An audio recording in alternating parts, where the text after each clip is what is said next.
Ja, men växter, de lever ju också. De känner också smärta.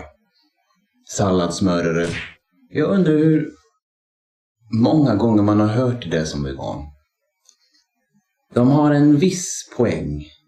Det är inte att de är levande varelser, men de är levande organismer. De har ju liksom inte samma nervsystem eller hjärna eller känslor på det viset.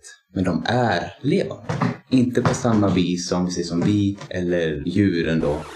Apropå djuren kommer min katt. Ja. Vill ni höra en liten plot twist? Växter, de vill bli uppätna. Boy, that escalated quickly. I mean, that really got out of hand fast. Låter det konstigt? Jag ska försöka förklara varför. Alla har vårt fortplantningssystem. Hur gör växter?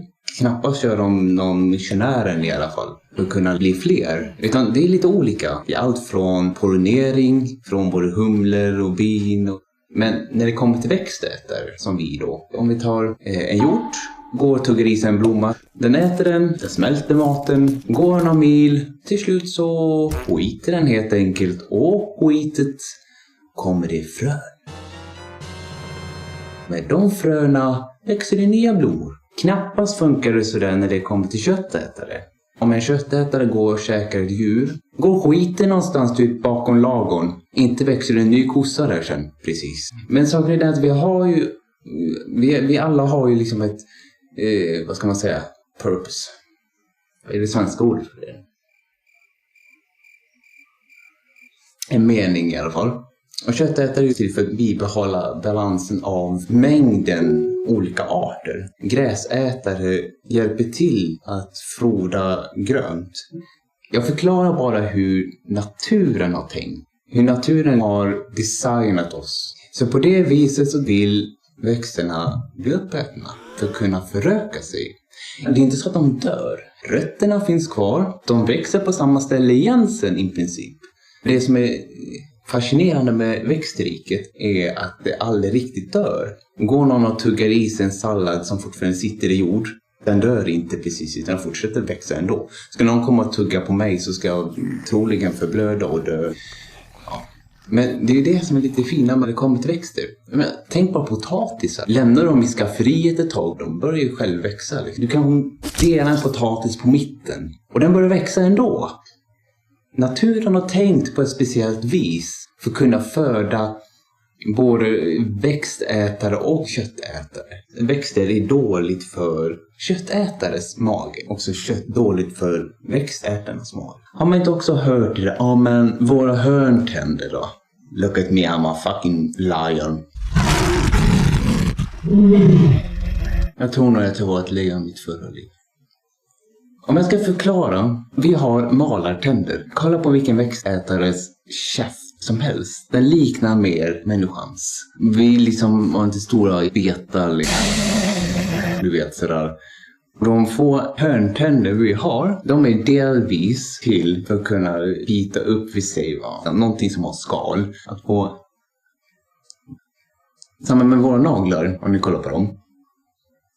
Hade vi haft klor så hade vi till exempel inte kunnat skala heller. Då hade vi bara liksom rivit massa stripes på bananerna. Apor, de har mer naglar som vi har. Kroppsligt, de har väldigt mjukt skelett. Det är därför vi inte ska ha för mycket kalcium. För när vi föds så har vi jättemjukt skelett. Och det är liksom till för att... Om den ramlar av mammans rygg och ramlar ner flera meter, så bryts inga ben. Benen är så mjuka. De ska klara sånt. Mer och mer inom forskning nu så förstår man att för mycket kalcium ger benskörhet. Det blir en motsatt effekt liksom. Det blir mycket känsligare. Vi är byggda med för att vara viga för att i princip svinga oss liksom sådär. Naturen har inte snabbmatsbutik, utan det tar tid. Vi snackar om köttätare. Hur många gånger om veckan käkar de? Inte sitter de som människan gör minst 1 eller 2, 3 gånger om dagen och käkar kött. De kanske äter kött 1 gång i veckan. Så det tar liksom kanske en hel vecka att bara ens kunna få tag i ett byte. Skulle de liksom äta kött varje dag som människan gör, skulle de säkert också bli sjuka med tiden och framförallt överviktiga. I magen behöver vi ganska högt pH-värde på 4-5 ungefär. Medan en köttätare behöver bara pH-värde på 1.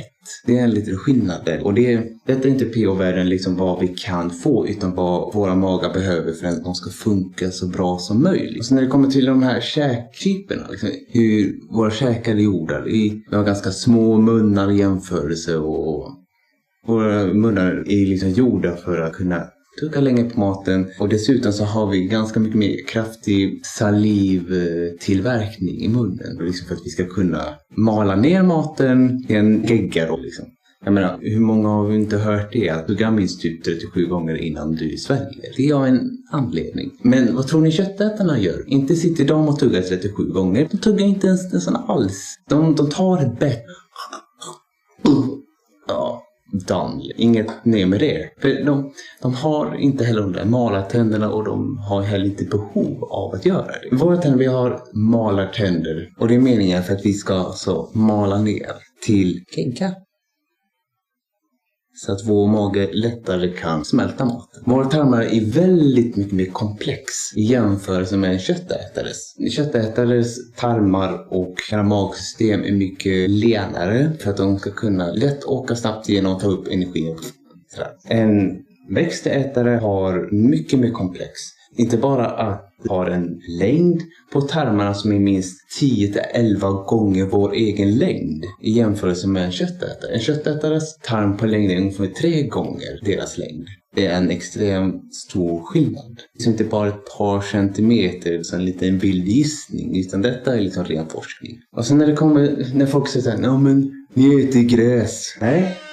Det gör vi inte. Kossor äter gräs. Hästar äter gräs. Men vi är inte gräsätare. Vi växtäter, inte gräsätare. Deras magar ser också annorlunda ut. Nog för de har också malartänder. Men sen som en kossa har 4 magar. De tuggar, åker ner och så kommer upp igen. Tuggar lite i andra magen och så 3:e magen som håller på ner sig. Så funkar det inte för oss. En köttätare har mycket mer koncentrerad urin än vad en växtätare har. En växtätare har lite mer måttlig eller mild urin då. Vi kissar mycket mer och i större mängder och kan dessutom bevara lite mer. En köttätare har så himla koncentrerat. Här har ni ett exempel på ett rovdjur. Det här rovdjuret heter Navi. Får jag låna det lite grann? Jag visar här. Hon har delvis klor. Det har inte riktigt jag. Får jag titta dig i munnen också? Ursäkta mig lite grann.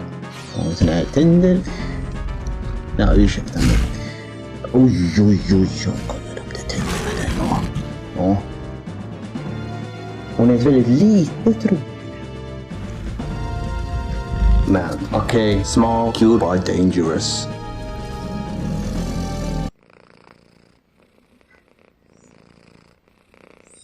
Hoppas detta hjälpte er lite grann att förstå vi byggda och vice versa. Tar ni några frågor, lämna en kommentar, dela om ni vill eller använda den här videon till att sprida budskap helt enkelt. Tack för mig, tack för henne. Hej då!